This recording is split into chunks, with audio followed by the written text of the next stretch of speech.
Good morning from Panhandle Outdoors, America's only daily outdoor TV show.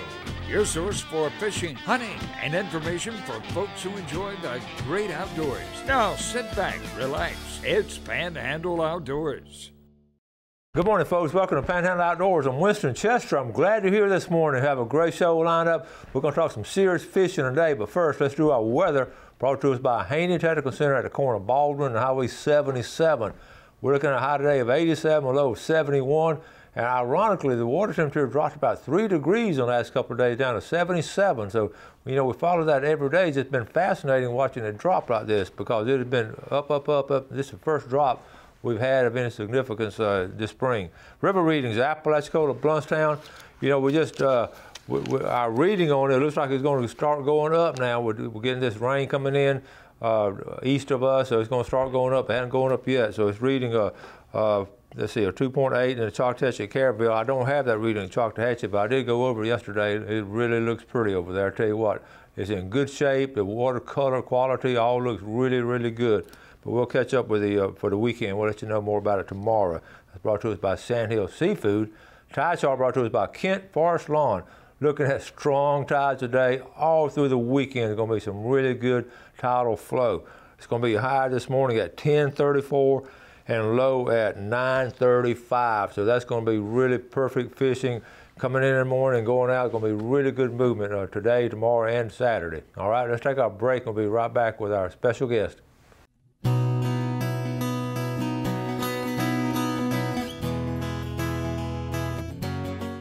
Welcome back, folks, and welcome back to Michael Cowart. Good morning, Michael. Thank you for having me. We're glad to have Michael. He's one of our young fishermen who's just really serious and been so successful on catching some redfish and fishing tournaments and all. How you been? I'm doing good. Just fishing. So what have you been up to lately? Fishing, just getting out there and guiding and fishing for fun and fishing tournaments and traveling. Yeah. Just been fishing. That is awesome. Well, you know, we're going to talk a lot about fishing. He's tried out a little secret technique. We're going to talk about it later on in the show. It's been very, very successful and it's very innovative, and nobody's doing it that we know of. And Michael's caught a lot of redfish off of it. But first, we got this redfish tournament coming up this weekend. I mentioned, here it is on the screen right here, the Power Pole tournament, and it's going to be out of Bay Point this weekend. Yes, sir. Tell us about it. It's out of the Bay Point Marina. It's this Saturday. It's you know, the Florida Pro Redfish Series. They come here 3 times a year, and they have other divisions throughout the state of Florida, but this is the second tournament in Panama City, and the championship will be held here in November. So it's a pretty big tournament. First place is $10,000 cash guaranteed, and there's also an amateur division, which they started this year, which is pretty cool because you're getting a lot of new faces out there, people that may not normally sign up to fish a tournament because they're intimidated by all the guys who've been doing it, and they go out and do it and they have some success and they realize, well, crap, I weighed in more fish than half these pros did. Yeah. So they you know, start fishing more tournaments. Yeah. And I actually had a buddy of mine fish the amateur division, never fished a redfish tournament before, and he won the first one, which was last time the tournament was here in Panama City. He won it. Wow. So he was just blown away and won a decent little amount of cash, and it's only $50 to enter the amateur division. So it's definitely something to look into if you've never fished a tournament before. That's exciting. That's exciting. You know, I love the format they do. They've got them in 4 locations: West Coast, East Coast, Big Bend, and Emerald Coast. And that's a great format. And then they take the top people and then fish in the championship. As long as you enter enough tournaments to qualify for the championship, which I think is 2, then you can fish in the championship. In first place is a $65,000 new Blazer Bay. Oh, it is? So, you know, it's a pretty big prize. Okay, so you and your dad are fishing it. Oh yeah, we're gonna fish. Now, who front ends in the boat? Is that do you get the front end of the boat, or? We actually usually both fish on the bow together, and if we're sight fishing at all, we'll both get on the tower side by side and look for fish. And it just depends on the area how we're fishing. If we're setting up a drift, I might walk to the back, or he might walk up to the back or something. But usually we're sitting side by side fishing. It seemed like recently we had a redfish tournament. I don't remember it was this division or what, and you were restricted to just certain areas. You couldn't go to Apalachicola and stuff like that. Is that still a rule?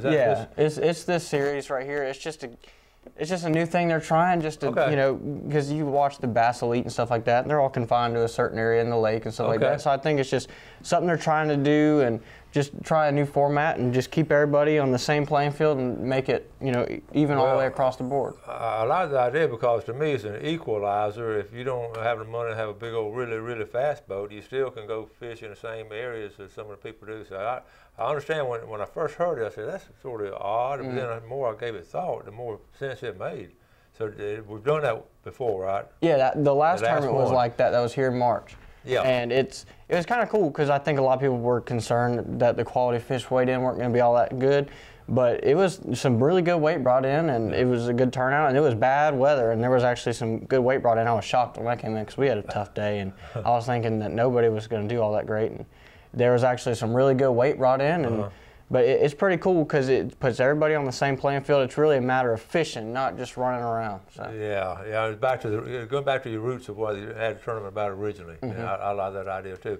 And I was surprised too. You know, people just don't realize the big redfish we have in this area.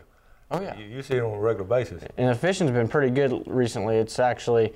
It was starting to go down a little bit, but now they brought it back to one fish, and I think we're really starting to see the increase because I've been seeing a lot more fish all throughout the bays and the nearby bay systems like Choctawhatchee and St. Joe. There's just a lot more redfish right now, and there's a lot of good quality redfish and trout.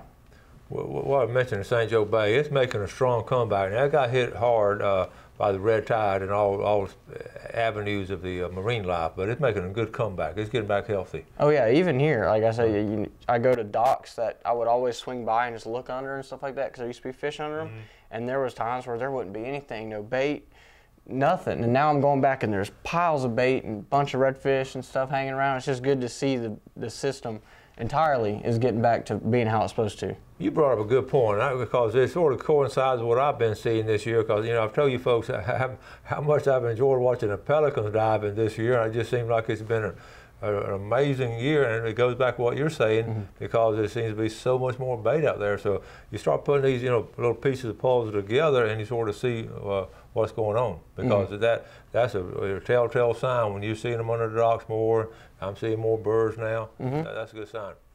Okay, we're going to take a quick break, and we'll come back.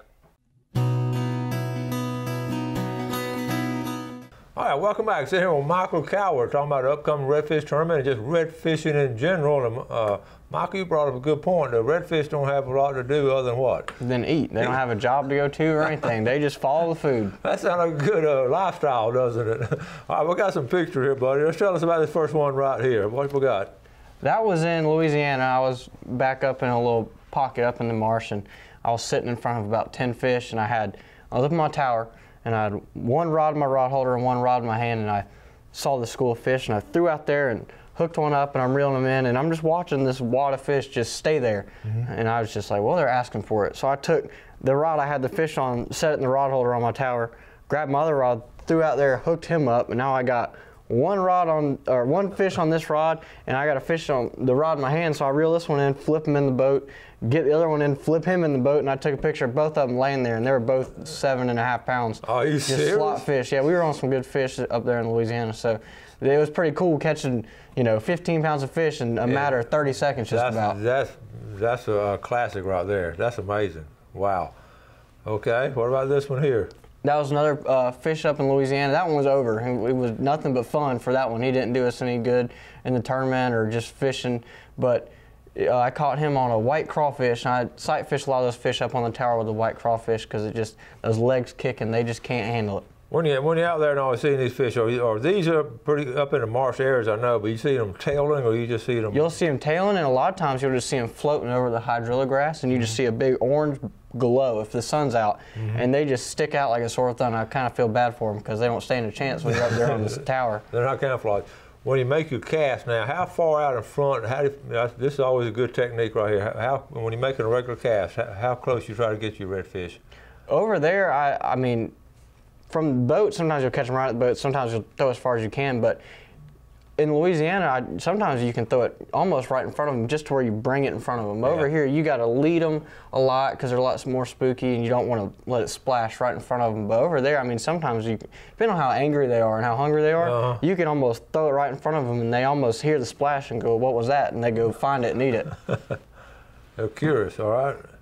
All right, well, that's a great picture there. That was a picture of me fishing here in Panama City. I was taking the guys from Haybo Fishing, the clothing company out of South Carolina, and they come down and we got some new product pictures and just really hung out and had a good time. And we had a bunch of pictures, but that was one of the good ones. They took me fishing with the boat and everything, and just here in Panama City. It was a beautiful day. Okay, and the Haybo guys, were they able to catch some too? Yeah, we actually went and got on some good fish. The first day was a little slow. I was a little worried, but we actually went and caught some nice redfish, and we had a good time. Good deal. And now where are they coming from, the Haybo people? They're from South Carolina. South Carolina. Chester, South Carolina. I showed this picture back there in duck season. This is one of my favorite pictures of you doing stuff. Tell us about this picture. And this was my first duck season I've ever hunted for ducks or anything, never before this year. And it is so much fun. I just got to tell you, it is addicting. It is amazing. But that was, when I first started doing it, we had a slow start, me and my buddy, and then that was in Weewalt, and we found this one little hole, and they were just piling in, and we shot our limit in, I mean, minutes, and it was just amazing. It's just, I can hear the noise in my head still of those birds coming in. It's just amazing. Michael, I was following you on Facebook when you started doing this, and I just had brought back so many refreshing memories to me, because when I was your age and all, I was getting into duck hunting, and the way you were expressing yourself, exactly the way I was feeling with that. So I just got a big smile on my face. And when you sent this picture, I just thought that's awesome and all.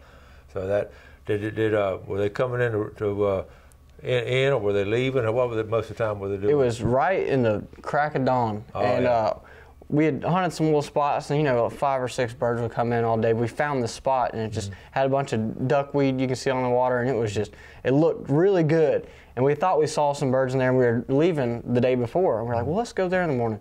And sure enough, before the sun's even up, you just hear them, and they're splashing in the water, and they're just landing all over. Some of them, before we could shoot, they were landing feet in front of us, because we're out in the water a little bit, and we were just like, dang, I guess we're on a pretty good spot. And within minutes, we got our limit once you could shoot. And you had good waders. Mm-hmm. And, and it's always a good time. You want to wade in wintertime down there. Oh, yeah. You don't want to wade in summertime. All right, here we go back to fishing. What we got here? That's a fish in Panama City. I always show those good, pretty Louisiana big redfish, but this is a good redfish I caught here in Panama City.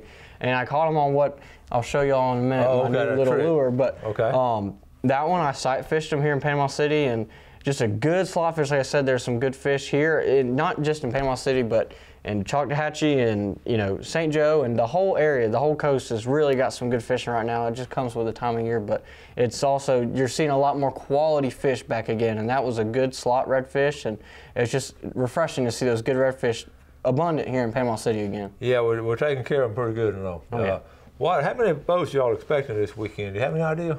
Roughly? Anywhere between 30 and 50. I know we're aiming for 50. It would be nice to get 50, but my guess is going to be around 40. Okay. And sometimes it'll surprise you. We'll have more than we think, and sometimes people decide to stay at home and do something, but I think we're going to have really good tide and some nice weather. The rains looks like it's going to hold off, so I think we might have a pretty good turnout.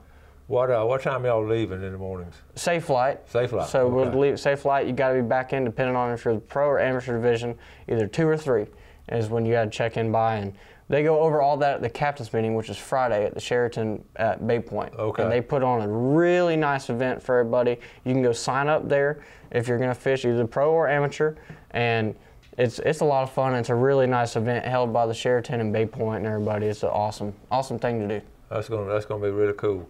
Also now, when you weigh it in, it was going to be right there at the marina, the weigh-in. So yes, sir. You park there. I know we've been anywhere from blue marlin tournaments to redfish tournaments right there. So that's going to be good. I know you and your dad got your game plan together. You always got your plan B also, right? We got plan B, C, and D.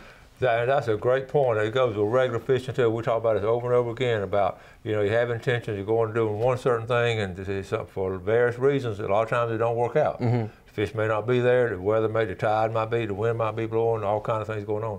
But a lot of times, have you found out on plan B and C, you catch a lot of fish also? Yeah, sometimes, there's been times where we go through our whole plan, we get to our last plan, and we still have an hour left, and we're doing no good, and we're like, well, we never been over here before, let's just go and cross our fingers, and we catch some decent fish and come back in and have some respectful weight, or maybe even bring in the check. We did that in Louisiana last year. We winged it for the last 30 minutes, and we caught our second fish, and we ended up with a check. We were going to come back in with our tails tucked between our legs, but we came in with a decent little check just because we decided to just go out on a whim and try a new spot. So by just winging it. Mm-hmm.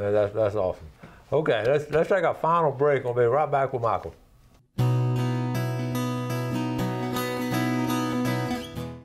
Okay, welcome back. So here with Michael Cowell, we're talking about redfish, and we've got some really good tips coming up. But first, let's look at our fishing game times today, brought to us by Blue Water Outriggers in Port St. Joe. Some really fine folks down there. Great supply of fishing material. 2:26 to 4:26 this morning, this afternoon. 2:56 to 4:56. We'll round it off to 3 o'clock to 5 o'clock this afternoon, so give it a shot. All right, now you were talking, this is interesting, we're talking technique in this segment now. And you found a sort of a new way of doing things. Let me interject this too. A lot of times, generation after generation, it's a younger part of a generation that'll come in and just try something different, and then all of a sudden that'll be the successful part. A lot of times us old timers are just sort of stuck in our old-fashioned ways, and then something comes in new. So Michael, with that being said, tell us about it. Well, I started fishing this new soft plastic recently because it just got released last ICAST, and they just got released to the public not too long ago. But it's actually called the Trick Shots, and it's made by Z-Man, and it's a drop shot bait for smallmouth, bass, or whatever you're going to drop shot for up north.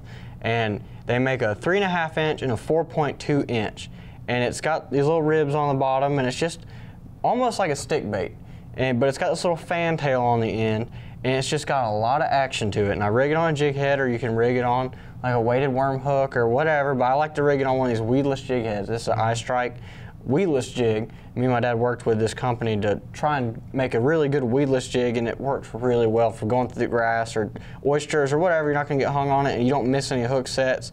It's got a really good hook on it and everything, okay. And you know, it's a Z-Man, so you know, you can survive the pinfish and all the other bait fish out there that are going to try and tear it apart. But you know, you just throw it out there at cast far, and it sits on the bottom, and that little tail just, you know, obviously it's buoyant, so it floats in the water, and it just sits up and it just shakes.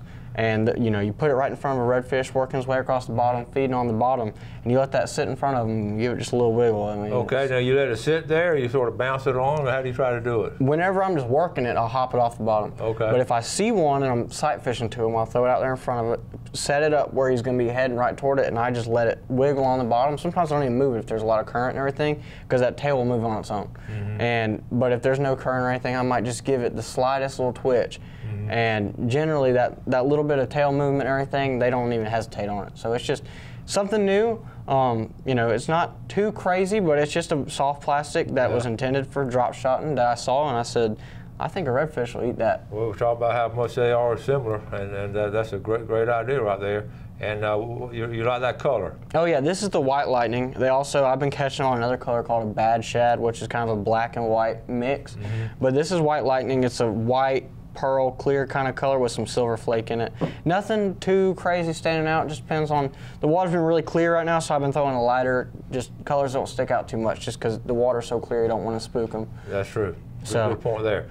All right, let's talk about the rest of your tackle, your line and everything. What kind of line and all you've been casting and so I got about 2 feet of 20-pound fluorocarbon leader tied with a uni-to-uni knot to this 10-pound high seas braid. I've been throwing 10-pound. I like this high seas braid. It's a little bit thinner than any other braid out there, thinner than Power Pro and everything, so you get a little bit more line capacity, you get a little more casting distance, and it's just a good braid all in all. And I've been throwing a 7.2 medium. Mm-hmm. This is the Omen Green by 13 Fishing spinning rod, and it's a really, really nice rod. It's got a lot of feel to it. It's got a lot of power. It's got a lot of backbone, so if you got to stop a fish from heading into some oyster shells or something, you can just put the brakes on them, and that rod, you're not going to have a problem stopping them, but also casts really far.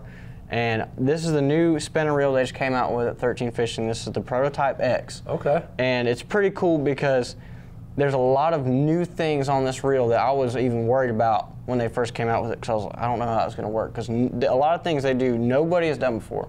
And it's got a new drag system in it where, I don't know if you're like me, I've broke a ton of the little tabs off those other brands, the clickers on the drag. You get a big fish on there, and I'll break them off after a while, and then your drag doesn't click. They just done a lot of new things inside that change the way It's weird because the drag sounds different. It's just a totally new reel. It's got a flat bale wire. I don't know if you can see that or not, but it's flat. It's not rounded. That's interesting. And it's meant to help your line from twisting. When you flip the bale over with a round bale, it'll actually twist your line a little bit. And each time you do it, it twists a little bit more and more. I mean, it might be minimal, but they just want to eliminate wind knots. I mean, you know as much as me, if you throw braid, a lot of times you'll get wind knots. Yeah. And this reel doesn't throw wind knots, and it's just a light reel that holds a lot of line and has a good drag system on it. All in all, it's just a good reel, but this is the combo I've been using, catching a lot of fish on it, and I've been pretty impressed with it. But it's a good little setup for catching redfish and trout and all kinds of inshore species. That's cool. And your dad fishes sort of same? Yeah, we almost use the same exact stuff. And which side of the boat do y'all fish on? I mean, who gets left or who gets right? I usually fish on the right, and this only because I'm a lot shorter than he is. Okay. So he can throw over his right shoulder, and he won't hit me in the head. If we switch, I'm going to hit him right in the back of the head with that jig. So there you go. That's why I'm on the right. Okay, well, real quick now, this is plan A. If this is not working, what are you going to go to as far as your fishing Saturday? I'm going to go to either, well, I might throw a gold spoon, and my dad might throw like a paddle tail bait, like a paddlers or some sort of swim tail.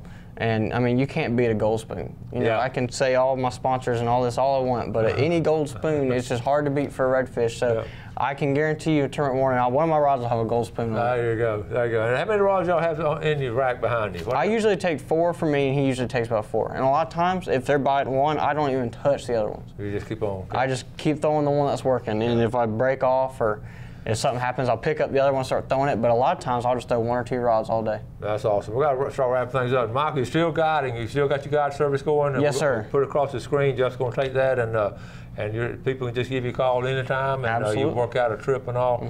I want to encourage y'all, when you get a chance to fish with somebody local, great. But when you get a chance to fish with somebody, a young person local, that's even more exciting to me. So, buddy, thanks for coming on. Thank you for having me. And good luck Saturday. And I'm going to try to get out there. I won't harass y'all, but I might harass Fred if I find him. That's fine. Okay.